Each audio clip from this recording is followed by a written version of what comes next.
जय माता दी। माता रानी आप पे और आपके समस्त परिवार पे अपनी कृपा दृष्टि बनाए रखे।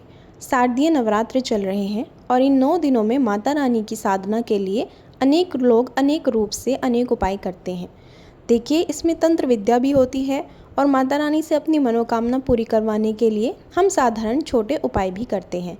तो आपके घर में ग्रह कलह, यदि आपकी शादी में रुकावट है, किसी को संतान प्राप्ति नहीं हो रही है, किसी भी प्रकार की मनोकामना अगर हम माता रानी से पूरी कराना चाहते हैं तो उसके लिए हम छोटा सा ये उपाय करते हैं।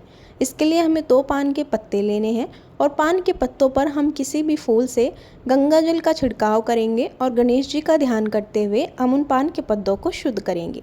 इसके बाद हम सिंदूर लेंगे और सिंदूर को हमें अपने हाथ की मध्यम और तर्जनी उंगली जो हमारी होती है, इससे हम सिंदूर भरेंगे।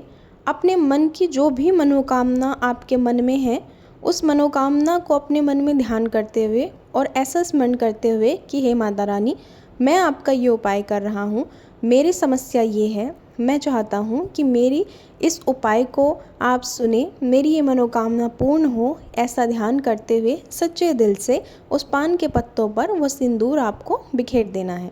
देखिए, मैंने 2 चीज़ों के लिए यहाँ मेरे मन में 2 मनोकामना थी, इसलिए मैंने 2 पान के पत्ते रखे हैं।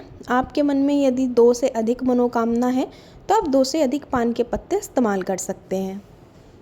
इसके बाद ऐसे ही आप सिंदूर भरेंगे अपनी उंगलियों में और माता रानी का ध्यान करते हुए दूसरे पान के पत्ते पर भी बिल्कुल इसी तरह सिंदूर का छिड़काव करेंगे। अब इसके बाद हम पान के पत्तों पर थोड़े थोड़े से पुष्प जो हैं वो अर्पित करेंगे और इसके बाद हम पंचमेवा लेंगे। अब ये पंचमेवा वो है जो हम माता रानी के पास रखते हैं 9 दिनों में माता रानी के भोग के लिए।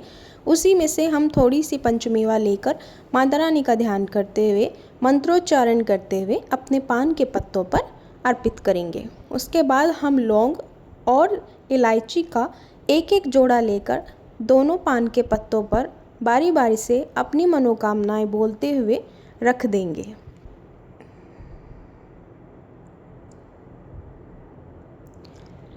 ध्यान रहे कि इस प्रोसेस को करते समय आपके मन में अपनी मनोकामना जो है वो चलती रहे। इसके बाद हम जवारे लेंगे।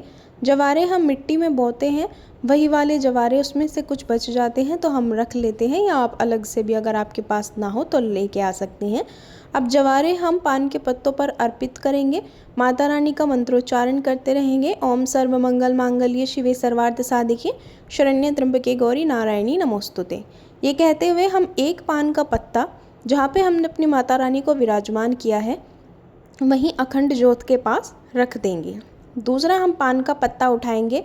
ओम सर्व मंगल मांगल्ये शिवे सर्वार्थ साधिके शरण्ये त्र्यंबके गौरी नारायणी नमोस्तुते, इस मंत्र का जाप करके हम दूसरा पान का पत्ता जहाँ हमने माता रानी का कलश लगाया है वहाँ पर रख देंगे।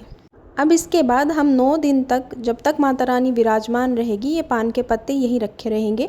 9वें दिन जब हम अष्टमी का पूजन करेंगे या नवमी का पूजन करेंगे तो हम अखंड ज्योत में इन पान के पत्तों को जला देंगे और जब वो अच्छी तरह जल जाएंगे तो उस बची हुई राख को हम अपने घर के चारों तरफ, चारों कोने में रख देंगे। अगर आप स्टूडेंट हैं तो अपनी बुक में रखेंगे, अगर आपकी शादी में रुकावट हो रही है तो आप अपने रूम में रखेंगे। पति पत्नी अपने जहाँ वस्त्र रखते हैं उस अलमारी में या उस जगह में किसी कागज़ में बंद करके इस राख को रख सकते हैं। अपने घर में तिजोरी में जहाँ आप अपने पैसे रखते हैं वहाँ इसको बंद करके रख सकते हैं किसी पोटली या कागज़ में। आप अपनी किचन में मुख्य जगह जो होती है घर में वहाँ रख सकते हैं। तो आप लोग ये करके देखिए और माता रानी की कृपा देखिएगा। 6 महीने बाद जब चैत्र के नवरात्रे आएंगे तब तक आप लोगों की मनोकामना जो है वो ज़रूर पूरी हो जाएगी। ऐसी मेरी माता रानी से अनुरोध है। जय माता दी।